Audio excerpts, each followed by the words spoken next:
Use code JACK250 to get $250 off to the Blockworks Digital Asset Summit. It's in New York in September, and ticket prices are only going up. Link is in the description.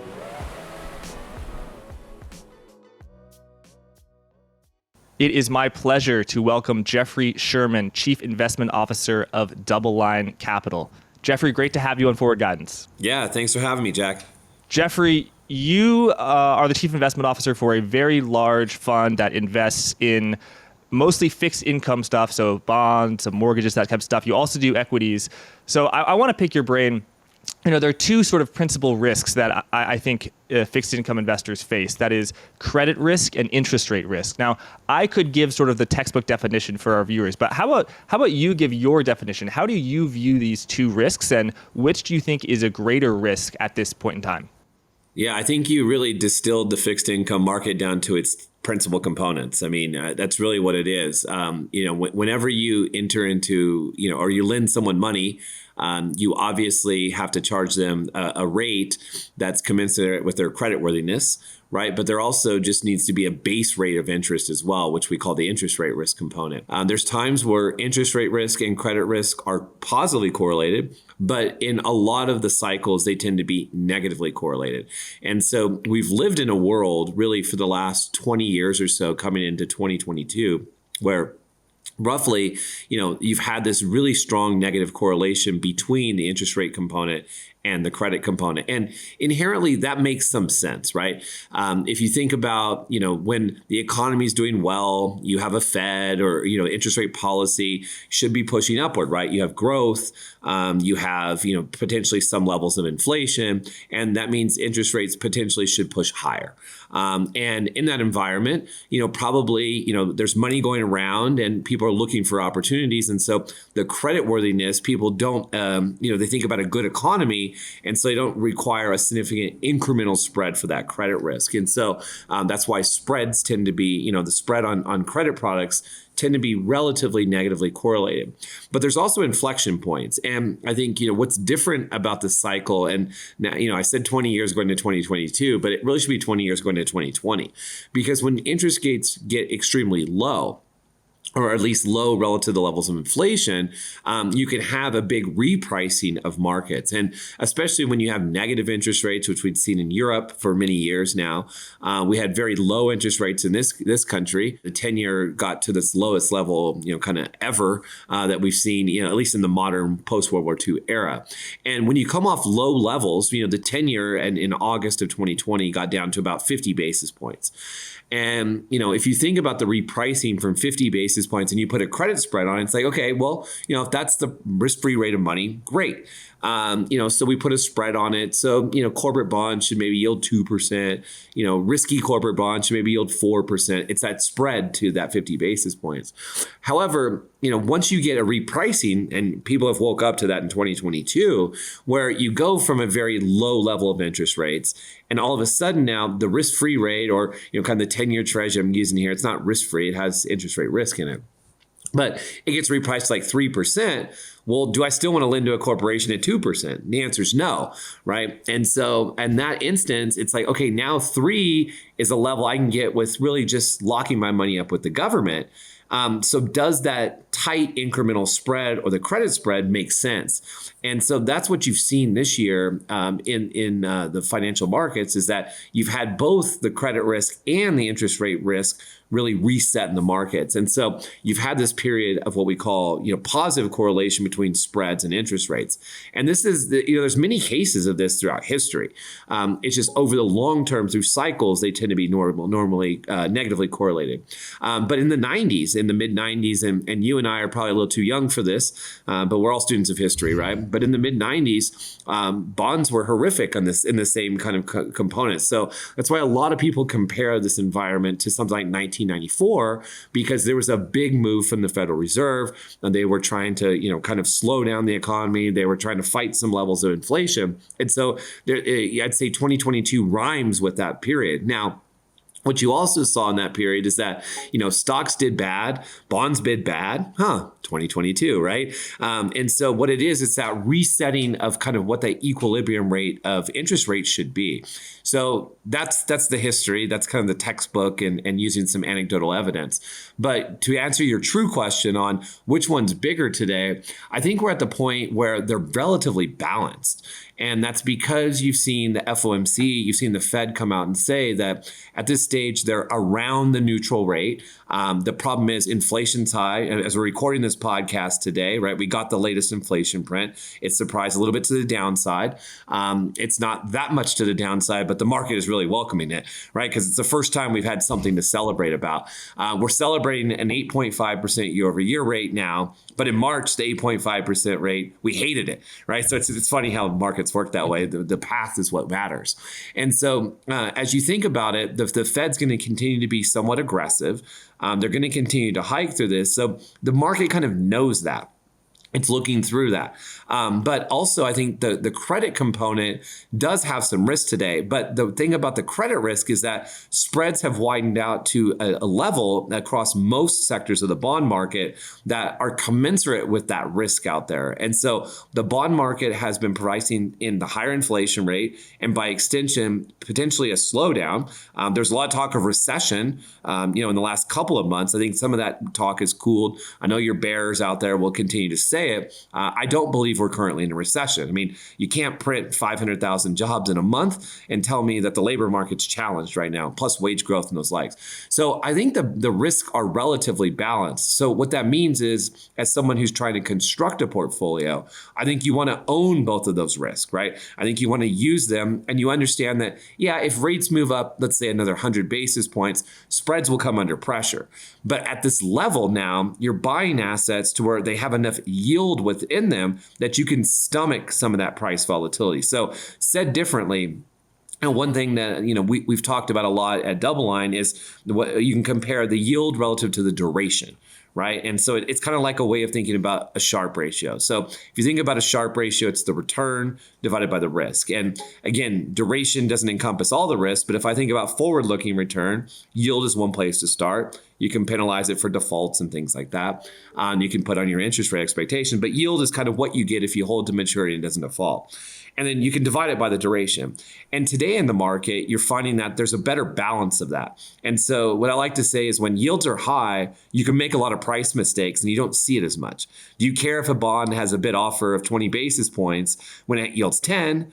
Or do you care a lot when it yields 1, right? So there's a big difference in that. And so I think right now the risks are relatively balanced because I think we're in a slowdown. We all know we're in a slowdown. I just don't think the recession risk is imminent right now. And the consumer's been relatively resilient. So from my standpoint, thinking about the asset allocation, we've been a little biased to credit risk as of late, because they got so cheap, right? It got to levels where he said, okay, we've got to start nibbling, we've got to start buying. And if you look at something like a core fixed income strategy that we run, we're gonna have about 60% of that portfolio in credit risk, but we're still gonna have the other 40% balanced out in some of that interest rate sensitive sectors, things like governments and agency mortgages. So I think right now it's prudent to be, cautious in some of that credit risk, but I want to own both sides of the equation today because I think those risks are relatively balanced. Now, if they're balanced, why isn't it 50-50? It's because of that excess yield component we see out there. Plus, I think the market got too bearish on the recession risk. Right. Thanks for that. So interest rate risk is the base layer, which is sensitive to the Fed on the short end and on the long end, the 10-year inflation and growth expectations. And then the credit spread is, how much is the market charging Amazon to borrow? How much is it charging ExxonMobil to borrow? Jeffrey, so now they're balanced, interest rate risk and credit risk. Would it be fair to say that the drawdowns in fixed income market that has been very noticeable over the past 7 months, would most of that have been due to interest rate risk rather than credit risk, or is it balance as well? Well, it's kind of both, unfortunately. And so if you use something like the Bloomberg US aggregate, it's an investment grade only portfolio. So it really has three key components. It has the government securities, treasuries. There's some agency debentures in there. Let's call it governments. You have agency mortgages. So think the housing market, the government guaranteed housing market, and investment grade corporate bonds. And if you think about this year, I'm going to call it the tale of two halves. And I'm going to call it the first half of the year had the tale of two halves. The first 3 months was really driven by the duration. It was driven by the interest rate sensitivity, and things like bank loans delivered roughly a flat to positive return in the first quarter. Things like CLOs that are floating rate, things that didn't have duration performed quite well. High yield hung in there. It significantly outperformed investment grade because it had half the duration. Then we got to the second quarter, the fears of the slowdown came in, and all of a sudden credit risk became the problem. And so that's why I say it's a tale of two halves. So is that balanced? Well, yeah, if you look at it throughout the course of the year, yes. But if you're living in the market, it wasn't throughout the course of the year, right? On a forward-looking basis, and again, that's how we have to think. We can't be rear view mirror investors. You have to think about what the opportunity set looks like. And look, if I talk about the Treasury market, depending on where you want to buy on the curve, you can get something like, let's call it high 2s, 3%. Let's just round it to 3. And if you look at some of the credit markets, especially if you're willing to take some calculated risk, IG is probably about in the high 4s today. You call it mid 4s. You talk about high yield. High yield's really rallied a lot lately. I think high yield's a little ahead of itself. I think it just had this really big flow of money. I think a lot of investors dump money in the ETF market there, and you've seen that from the flow data. Yes. But that one, it yields, roughly 7% today. You can go into pockets of, bank loans. You can get 6 to 7%. Emerging market debt, if you're willing to go in the risky sector, the below investment grade, it yields north of 10 today. So there are places to seek opportunity, but you need to be very calculated. I don't think this is a beta market in credit, meaning that I don't think you just naively buy it. And I know I just talked about high yield, and I think that's been a beta trade, right? But I think you want to own more idiosyncratic things, because I think that the next 4 months are still going to be challenging. The market's celebrating the inflation print today. Oh, Jay's going to be happy. Jay is Jay Powell, going to be happy. They're going to slow down their hiking path. I'm not convinced of that. And secondly, by the way, next month, they ratchet up the quantitative tightening. So their policy is to tighten.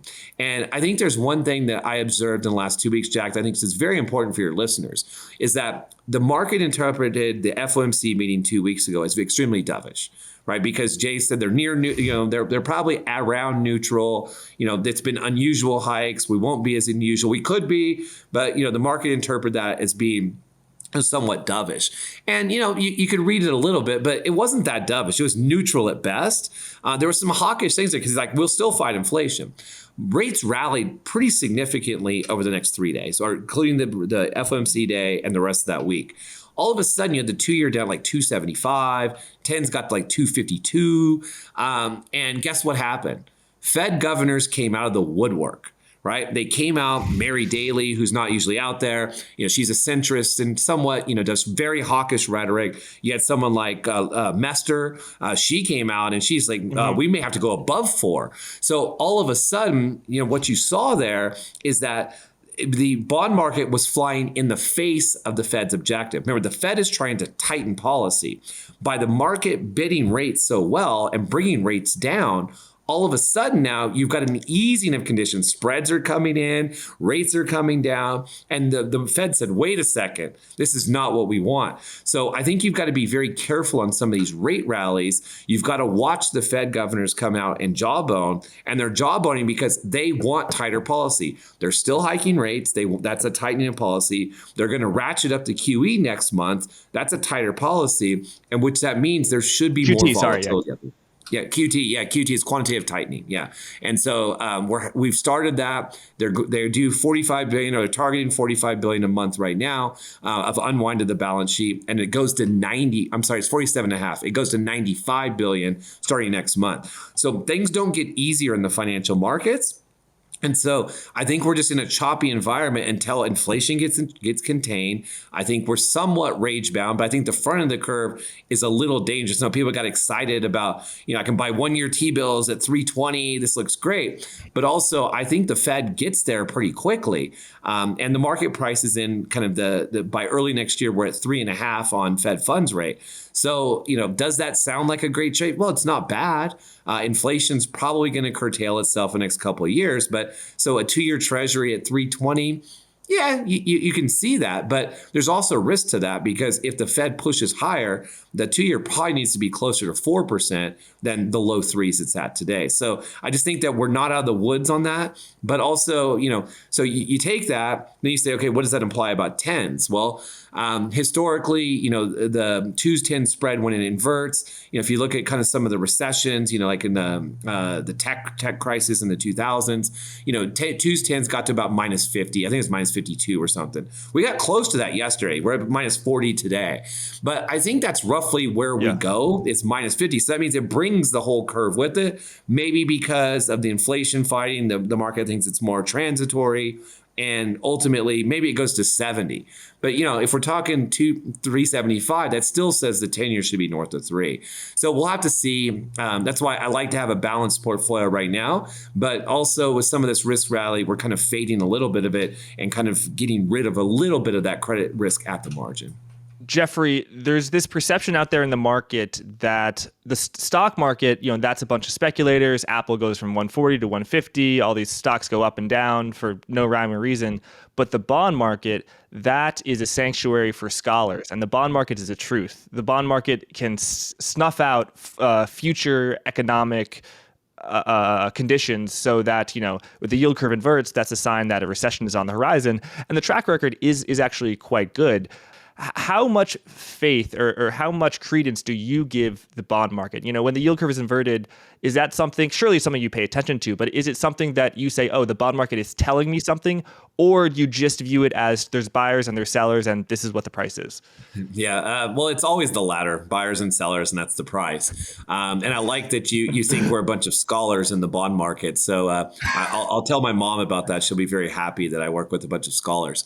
But ultimately, it's a forecasting mechanism, you say. And you kind of point out the Eurodollar futures curve and, the path of interest rates. And if you look at the forecasting error of the bond market on the path of interest rates via both the Fed as well as forecasting exactly where the 10-year is or anything, it's pretty poor. It's about as good as forecasting earnings in the stock market. So guess what? It all boils down to we're human. We're trying to make a sense of a very noisy economic system. It's a multivariate universe. They want to distill down to a univariate kind of analysis. And so I think, when I think about what the bond market's telling us today, the inverted curve says that there's economic trouble on the horizon. You never dismiss it. Never dismiss it. Doesn't mean that it's imminent. And what a lot of people miss in this is that usually when the recession starts, the yield curve is steepening. Right. So that's contrary to what we just talked about. The inversion of the curve signals a recession. But by the time we get to the recession, the curve is steepening. Why? It's forward looking. Just like stocks bottom in the, early in the recession, they don't bottom at the end of the recession typically. And again, it's a forward looking mechanism. So my concern today is not that the 2s-10s is inverted. I think it's inverted for a good reason. It's inverted because the Fed is going to go above neutral. And the bond market is nervous that going above neutral and fighting this inflation is going to slow economic growth. And therefore, you have that kind of recession risk somewhat priced in. So I think at this level, the key you want to look for is the steepening of the curve. When 2s-10s goes positive again, that's not a good sign. Historically, that's the bad sign where you're mired in the recession. And so again, I think the forecasting mechanism of the bond market's similar to any other thing. It's very difficult to do, but, it is driven by macroeconomic data. So the way I think about kind of what I'll call the 3 core markets of investing, right? Stocks, bonds, commodities. I like to think of stocks as the forward-looking mechanism, right? I think of bonds as kind of the contemporaneous. You want to know where the economy is, look at the 10-year. Right. That's the old adage, right? That it should trade on kind of forward look, kind of where we are on nominal GDP in general. I know nominal GDP is significantly higher than the 10-year, but that's it's a contemporaneous market. And commodities are backward looking, right? That's where the inflation started. So I kind of think of those 3 time horizons across those markets. But in general, I don't think the bond market's any better than the others. But I do take credence in you calling me a scholar since we work in that. Yeah, well, you are a scholar, Jeffrey. So the bond market steepens once you're actually in a recession, and most of the time, correct me if I'm wrong, that is a bull steepener. That is, short-term rates are collapsing because the market is pricing in the Fed cuts. Yep. cutting drastically. That's But correct. if the Fed does not cut drastically, that won't happen. And also, you're absolutely right that the 210 yield curve inversion is extremely forward looking, something like 12, 18 months. So if the yield curve inversion if the 210 inversion, if 210 spread entered inversion earlier this year, that did not mean that we were in a recession in April of 2022. It meant maybe there will be a recession in April 2023 or later. Right. And also you got to think about the environment. And so in this environment, we're talking about inflation fighting. The Fed said they're going to have to go above neutral. Will they recant, or will the other part of the market catch up to it? And that's to be seen. It's how well can the economy stomach these higher rates? And so, corporate America did a phenomenal job in 2020 and early 21 of refinancing the balance sheets, right? So you now have this term financing, it's longer out. And so even if we are, or let's say we tip into a recession in 23, I don't think the default cycle is going to be deep, right? Because again, you don't have these big maturity walls. There's all this refinancing activity that has to be done at the same time. And by the way, it doesn't have to be done in 2023. So, maybe with higher rates, we take out some of these zombie companies, things that shouldn't have survived and survived significantly on low rates. But also, a lot of people forget that, the Fed has engineered soft landings in the past. And I'll actually say the last hiking cycle was kind of a soft landing. Right. If you think about it, they hiked all the way going into 2018. They started to cut in 2019 because they saw signs of things slowing down. Also, they stopped their quantitative tightening because they were really destroying some markets with that. They were really sucking liquidity out of the system. And so they were really able to engineer that. Now, you can say, well, we did have a recession, but it was also a pandemic-driven recession. So maybe we would have had the recession, and the Fed would have had, this track record that it tends to be biased to them having hard landings and putting us in there. But really, if the Fed is calculated with this, and again, if rates are 350, that's where the market's pricing, as you said, for January or February of next year, they've got 350 to cut. Right. So you can do it quite quickly if they've seen signs of cracking. So will they do that? Inflation has to come down. Right. I don't think that they start cutting rates unless the inflationary environment changes in a meaningful manner. And we do think it comes down. The bond market thinks it comes down. So if that's the case, maybe the price in the Eurodollar curve is right. Or maybe we can just keep those rates at that level for a time being, let the economy work things through, and you'll get the steepening of the curve, but it doesn't give you the recession. So again, it's always dangerous to say this time is different, but there are a unique set of factors here. And my bigger concern would be that ultimately they continue to do quantitative tightening. They suck too much liquidity out of the system, and that causes challenges for the global economy. So as I said, we like to distill it down to one variable, twos, tens tell us this, but it is a multivariate universe. And do you assess liquidity conditions? Maybe you can go back during quantitative easing in 2020 and 2021 when it was noted that liquidity was ample and deals could get done. Bid-ask spreads were narrow. I'm every now and then I buy stocks, but I don't really trade bonds, so I don't know. Apple bid 140 and ask 140 and 1 penny, but in the much more illiquid fixed income universe, that's where liquidity and particularly quantitative easing comes into play. Describe the conditions of the ample liquidity over the past 2 years, and to what degree are you seeing liquidity come away from the market, bid-ask spreads widening, or do you have another metric that you measure liquidity by? And to what degree do you attribute that to the Fed rate hikes, QT? Yep. Yeah, no, it's good to make the distinction on a penny wide on a common stock versus a bond, because no bonds trade a penny wide, even treasuries. And so I'll take you through a little history of liquidity over the last couple of years. And we have traders and portfolio managers that have been doing this since the 80s, right? And so that's the 87 crash. I mean, they have a lot of the 94 experience. They have a lot of experience of watching markets. And the liquidity in March of 2020 was the worst in any of our team's careers. And that goes for Jeffrey Gunlock. That goes for everybody on the team. Folks, we had one guy that actually was running money back in the late 70s. And so what you see in that market is it froze up massively. Treasuries, which typically trade like we call it a tick wide, that's the trading block of it, and they usually trade about a tick wide or 132nd, 164th depending on market.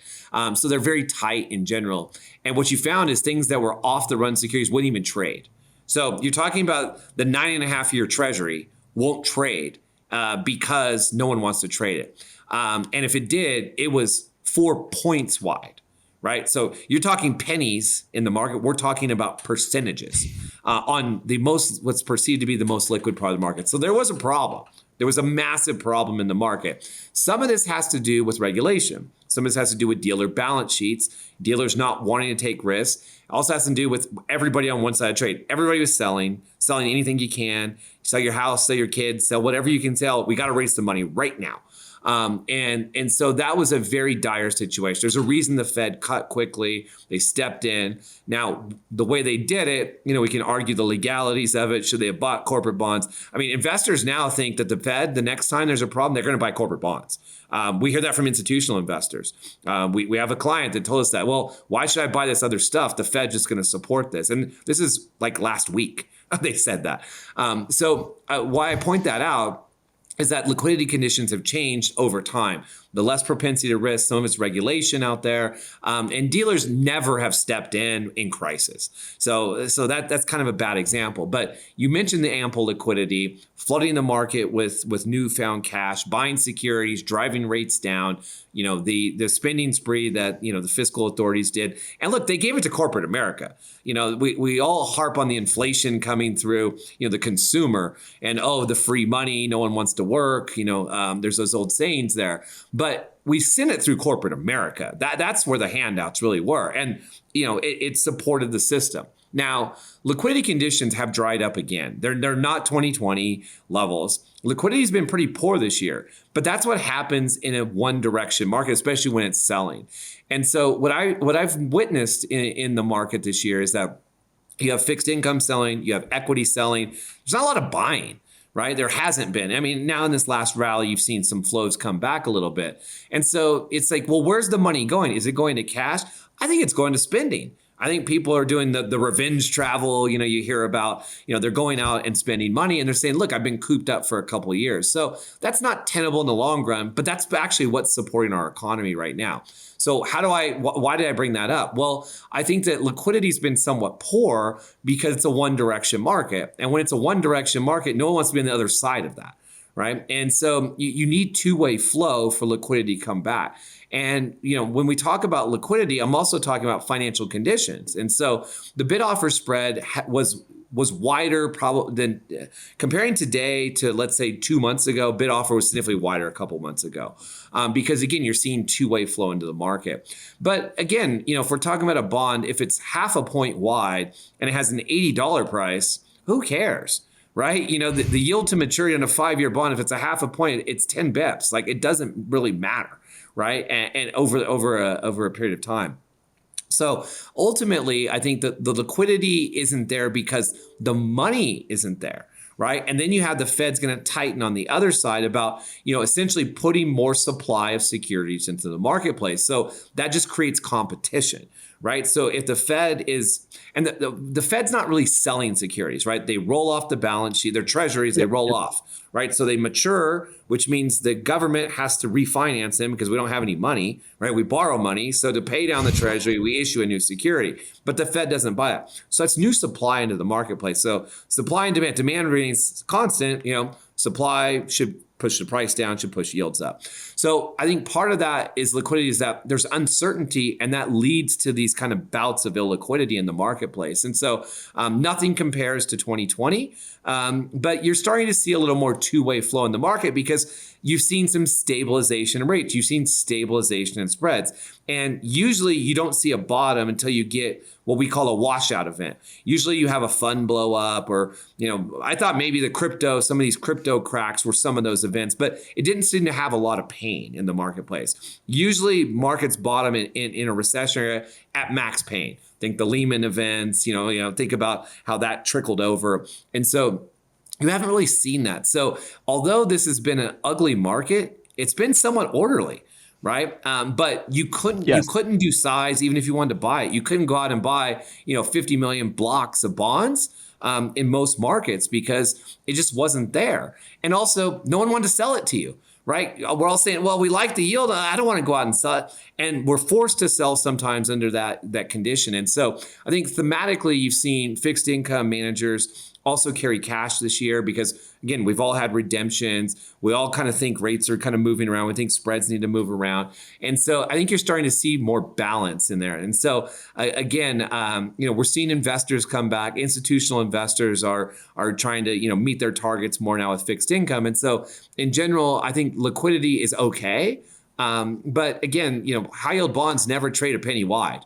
They never will. It's just one of those markets. So I guess never is a dangerous thing to say. But so I'm worried about the Fed's liquidity impacting rates, and that's trickling over in the other area. And we saw that the last time. And it's dollars getting shortage in the marketplace, right? That's what QT ultimately is. We flood the market with dollars in QE, and then it pulls back. And so that pulling back is the access really to the dollar trade. So that shortage of dollars, the pulling back of liquidity, that reduces the supply of dollars. But what about the supply of assets? How many corporations are coming to market trying to issue a high yield note, an investment grade note? I know that in December 2018, I've heard that what really caused the Powell pivot was the high yield bond market was frozen, not necessarily on the secondary market, but on issuing new paper. Yeah, What does 47 the days, sort I of think, was the new number. issue market look like? Yeah, I think 47 days was the number during that period. And I'm still not convinced that's why the Powell pivot existed. See, when Jay Powell was promoted to be the Fed chairman, he was lauded for his attention to credit markets. He's a credit guy. That's what you hear. He looks at spreads. He talks to, the corporate leaders. And so he should have saw those signs earlier. Right. So the idea that he said the balance sheet's on automatic pilot, damn the torpedoes, full speed ahead, with this policy, I think it actually took him meeting with Bernanke and Yellen, the first week of January. I think that's where the pivot took place. I'm not convinced it was actually the bond market because those signs were there. The high yield market froze a few weeks ago.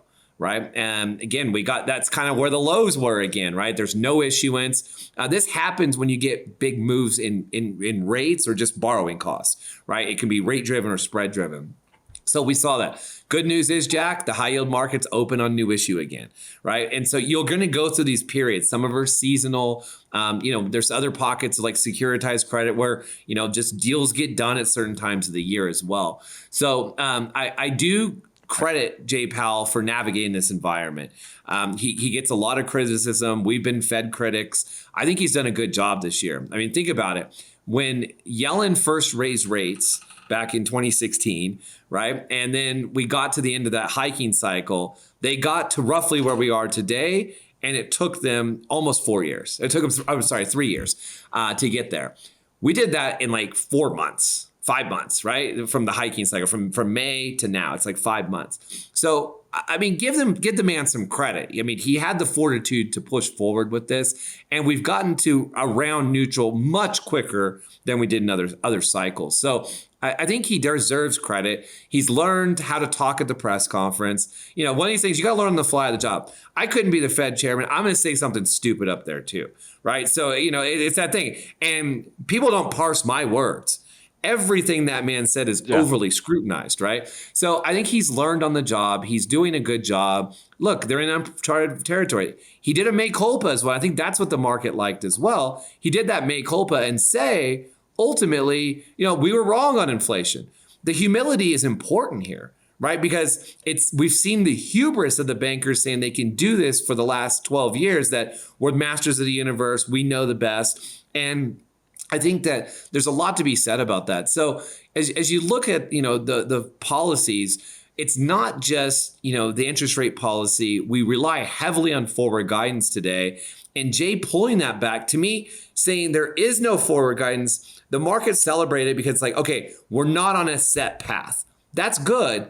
But also they removed the forward guidance. They're not exactly telling you what they're going to do, right? So there should be a little more volatility in the market. And that's also warrants, when there's volatility, it's higher bid offer spread too, to bring back to the last question.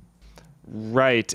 And are you? I know that they were doing forward guidance that was very apparent, that was influencing forward rates, and that was allowing the Federal Reserve to tighten monetary policy much more than just pulling the lever of Fed funds rate, because you can't pull Fed funds up 200 basis points in a single meeting.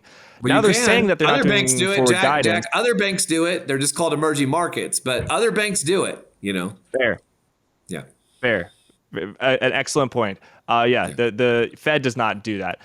So they're saying they're not doing forward guidance, and yet the consensus about where the Fed funds rate is going to be in December remains, pretty centered around that 3.3, 3.5 basis points. So is there sort of soft forward guidance where they're saying they're not doing forward guidance, but it's not as if people are betting that they're going to cut rates to zero by December, right? Yeah, no, it's a fair point. I think soft forward guidance. I haven't heard that phrase, so I'll credit you if I pilfer that phrase. But I think it is kind of soft forward guidance. I think you're right there.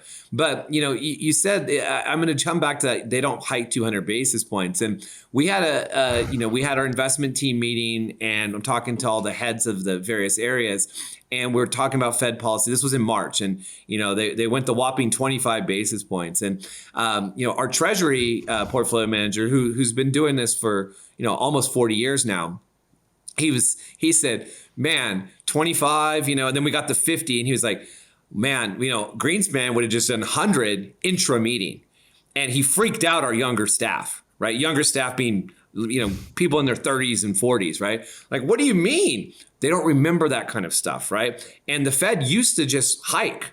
There was no such thing. You would sit on a trading desk. Again, this is before my day, but you'd sit on a trading desk. There's a squawk box. It's like, the Federal Reserve just moved interest rates up 75 basis points. Everybody's like, what? What just happened? It just comes out of some speaker, right? So we have set, because our dependence on the central banks over the last probably 3 decades, we got used to it, and we've edged into this direction. And I think really why forward guidance became important was that I credit Mario Draghi for this back, I think it was in 2014, where he said, we're going to do whatever it takes. And he did nothing. But he said, we're going to do whatever it takes. And that brought confidence into the market. The Fed, in that case, the ECB has our back.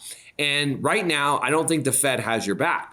The Fed is telling you they want to fight inflation. They're going to slow things down. They're going to tighten financial conditions. And they don't care if you go into recession. So that's why, people question the Fed put. Where is it at these days? And I think the Fed would definitely pivot if the S&P broke 3,500, right? There's just a pain level. There's a pain threshold where corporate America, the CEOs are going to go complain, right? And that's what actually helps foreign policy as well. Don't forget, Jay Powell does not make these decisions in a vacuum. He samples, he surveys, he has dinner with all these people. He figures out what's going on in the economy. And so I think forward guidance is a good thing. And, again, they're going to be data dependent. But guess what? At the next Fed meeting, if the SEPs, the Statement of Economic Projections, comes out, and all of a sudden they have a 2023 rate of 4.25 is the kind of median rate, you think the bond market's going to not puke that day? It's absolutely going to. So that's why I'm a little cautious on this next Fed meeting too, because I hear 4. I keep hearing 4 from a lot of people. A lot of Fed governors are talking about 4, and you're telling me the market's pricing 3.5. Seems that the market's a little too optimistic on the pivot.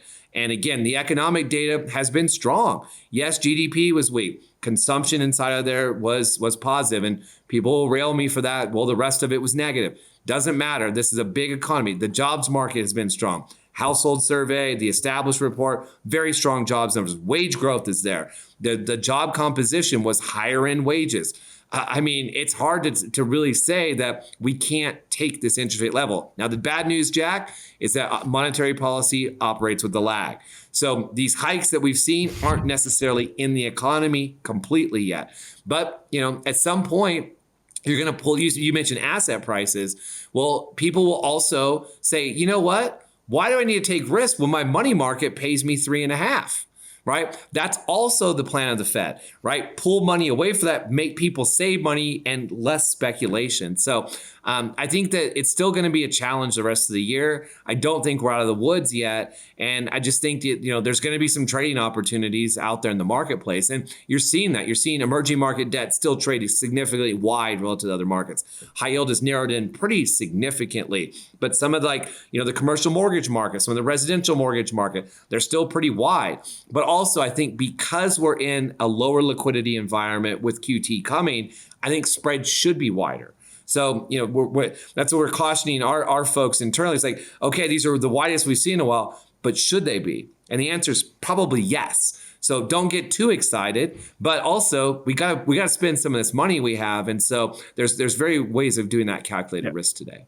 Jeffrey, so you say we have to spend some of that money you have, and that's a great point because, individual investors, perhaps they're watching this podcast, they get bullish on high yield, they can buy HYG, the high yield ETF. They want to sell it, they can sell it. They can short it. They can get, an ETF for mortgage-backed securities, liquid, TLT, IEI, IEF, pick your poison. They can do whatever they want. And also they can just have $0 in assets and 100% in cash and not really pay a penalty for it. Jeffrey, I can't think of an institution that is the more opposite of that than your firm, DoubleLine, which has an enormous amount of assets. You can't just hold everything in cash, right? You have to put money to work. And I wish we would have now, right? We'd have been much better off, right? But clients don't pay you for that. We're risk takers, right? At the end of the day, we're paid to take that risk, and so you either like it or you don't. And if you don't like it, sell it. It's the same thing you said with all of that stuff. And so our job is to try to invest through a cycle. And look, we've carried elevated levels of cash, but not enough, right? The cash has been the best performing asset in the fixed income market year to date. So it is a challenge. What I think is now the market is a very good opportunity. And so I think you're going to see some cash come back to fixed income markets, which you mentioned, like the TLTs, the HYGs. That's where the flow's been. And so someone asked me recently, isn't the market neurotic? They're buying long duration treasuries and they're buying corporate, junk bonds, right? And I said, it's not a bad trade. You're betting on the economy and you're betting against the economy at the same time. And they're both positive carry, right? I earn on the long bond, I earn on this side. Yeah. But also the long bond can go down 20%, right? It did this year, right? So that's the risk to that. But, own some. And so you have to put it all together. So when you said 20% down in the long bond, that's obviously not the 20% rate. That's the price is down 20%. I think on TLT or some of those zero coupon ETFs, I think it's more like 35% max drawdown. Yeah. Obviously now it's rallied significantly. Yeah. What is your, let's say, 95% confidence level for the 30-year Treasury bond, which has sold off tremendously, rallied over the past month? Would obviously a 6% 30-year Treasury would surprise you, but 5%, a 4.5%. It's okay. Next 12 months, my 95% confidence interval is between 1 and 4. And I said 1% and 4% because I think it could be that wild, right? And so then you say, well, that's not even a forecast. I agree with you. It's not. I don't think it goes above 4, but if the world collapses, if the U.S. economy collapses, we could go test that 1% level again. So now, give me that range. I think the probability is very low we get to 1, but you want a 95% confidence. That's what I got to get to. But I think, the long bond probably should trade a little bit higher than it is today. There's been a lot of buying of it because it's perceived to be the risk-off asset. I mean, price higher. So yield lower is what I'm talking about in the risk-off environment. Yeah, I may have said it wrong. Price higher, yield lower. You can make money on it. If the long bond goes down, yields go down to 2% from the 3% level today. With the duration on that asset, you should make north of 20%. That's a very attractive return. I think people will call that equity-like returns, right? So when we put together the portfolios that we've been doing, and we get the credit we want, we look at the interest rate exposure we want, but we want to have a little bit more duration in the portfolio. We've actually been buying the long bond this year, right? Because it has that chance of the risk off. So I said we have this kind of 60% in credit, 40% more rate sensitive, but that rate sensitivity is kind of longer duration. So my key rate duration is longer, to speak wonky like a bond nerd.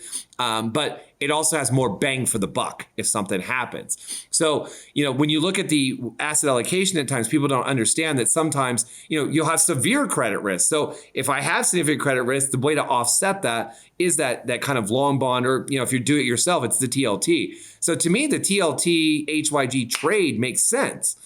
Because it's like I'm betting both kind of ways, and spreads are good, but how do I offset that? Now, maybe it shouldn't be 50-50, right? You want to manage how much key rate duration you have. So I'm not against the long bond at this point.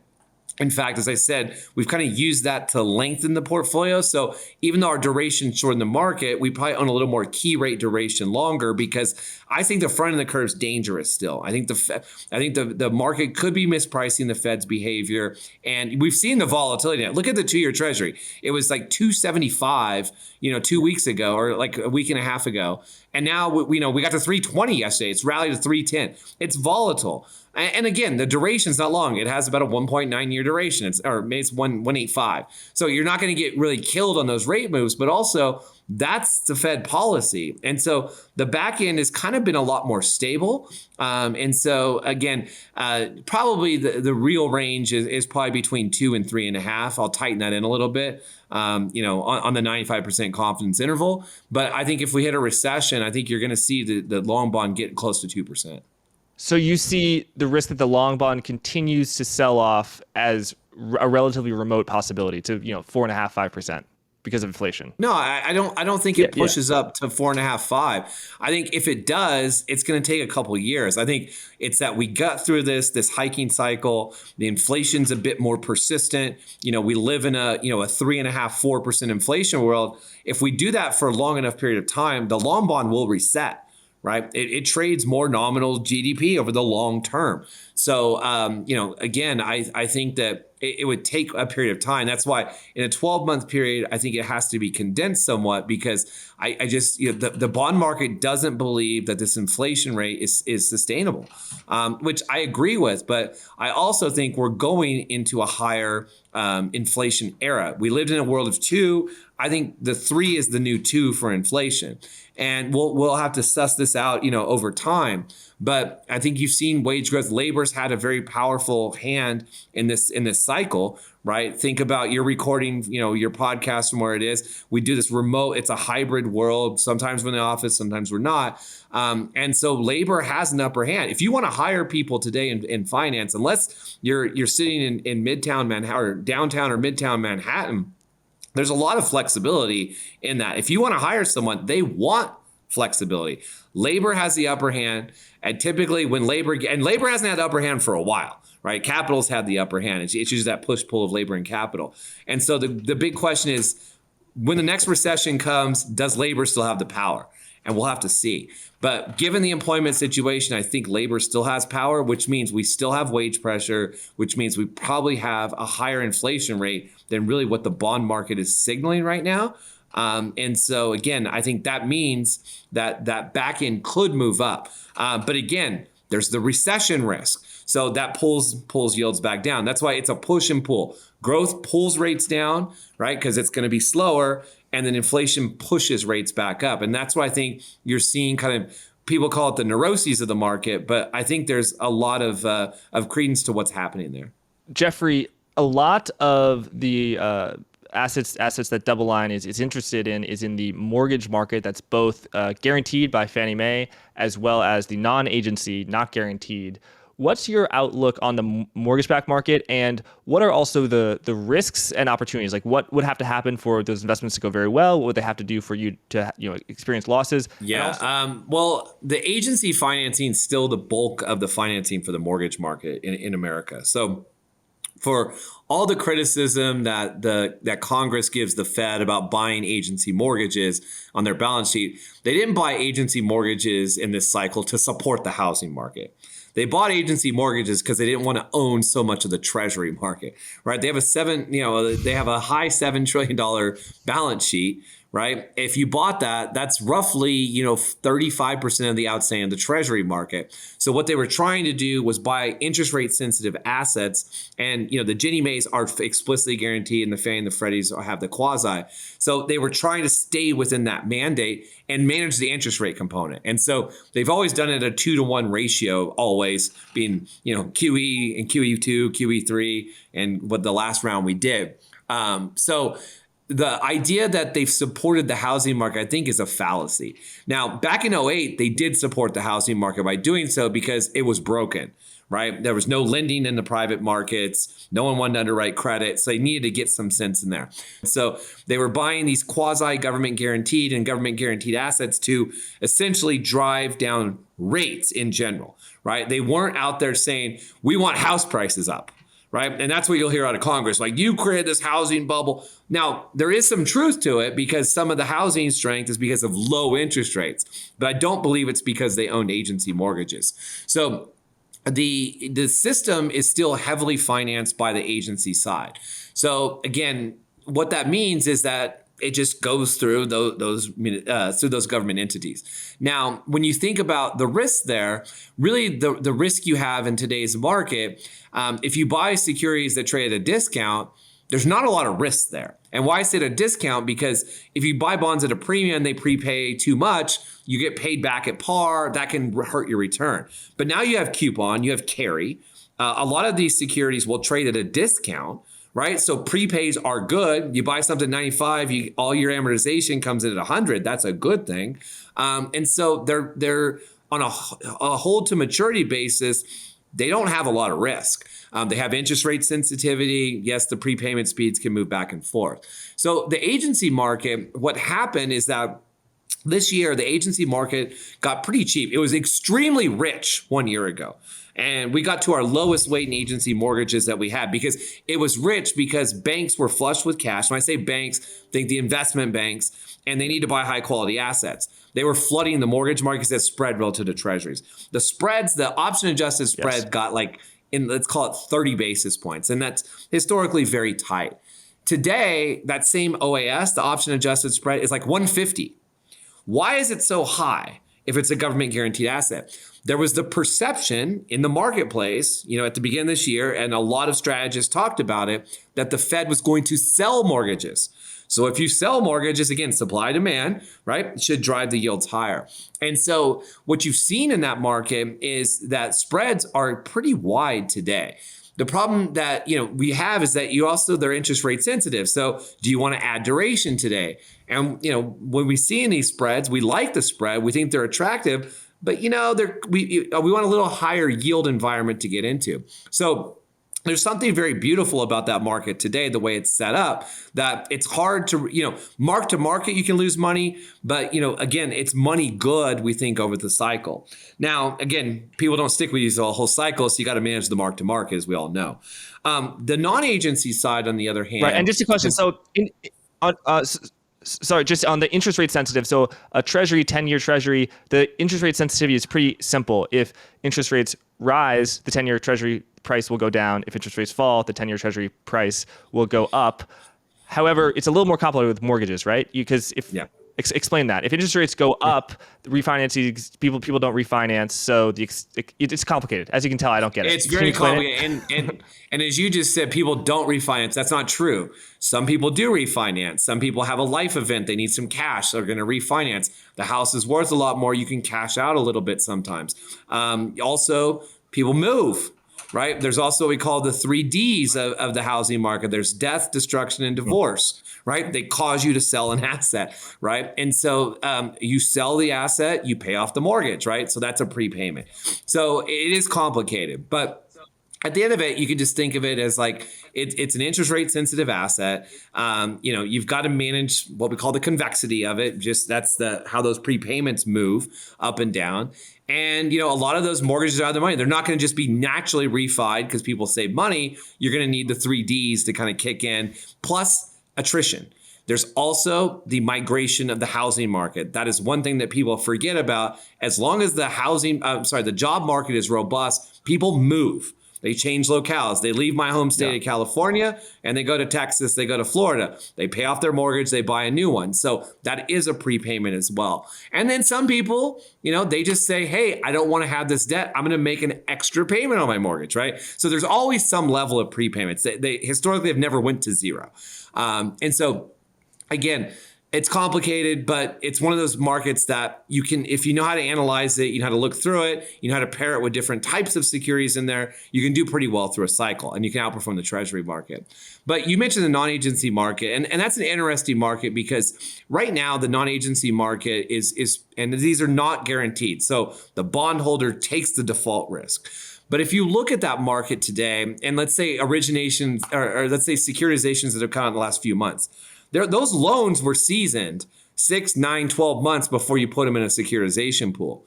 What's happened in housing in the last 6, 9, 12 months?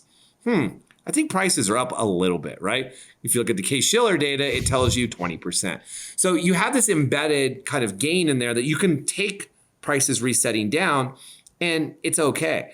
The other thing is that if you buy, there's structures, and so you don't have to be exposed to the whole thing. You can be buying senior tranches, AAA rated stuff that is really AAA today, right? The underwriting's good on the mortgages, there's documentation, and someone else supports that structure in the loss. And those securities today, AAA loans, some of them yield like 5.5%. But today they're probably about closer to 5 after this rally we've seen. These securities, by the way, back in December, got to 2%. We took a buyer strike. We said, we're not buying anything sub 2, 2 1/8 we don't like. I think someone tried to do a deal at like 1 7/8. I don't know if that cleared or not, but that was absolutely the low there. But look, there's strength in it. The securities, most of them will get refied in 2 to 3 years, and so they're not long life either. But when the problem, Jack, is that it's keyed off the 2-year part of the curve. So that's been the volatile part of the curve. That's what repriced. And so these mortgages, the reason they've widened out like that is because it's the 2-year Treasury that's driven a lot of that. And then again, that whole idea that spreads were too tight, they need to widen out. So they're very attractive today. But also, you don't have to just bet on housing. You can sprinkle this with some asset backs, things like, consumer loans, franchise loans.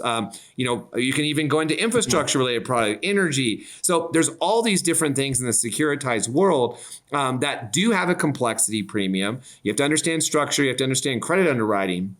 But when you start to look at this, you don't just have to make this beta trade. So our credit risk today, we own very little EMD. We own some emerging market debt. We own a little bit of high yield. Okay. We've been selling that down a little bit. We own some bank loans. We've been selling that a little bit, just kind of at the margin, right? We own investment grade corporate bonds. We own more than we've owned previously. But also, we have exposure to the commercial real estate market. We have exposure to the residential mortgage market. We have exposure to the CLO market. And we also have exposure to these ABS structures.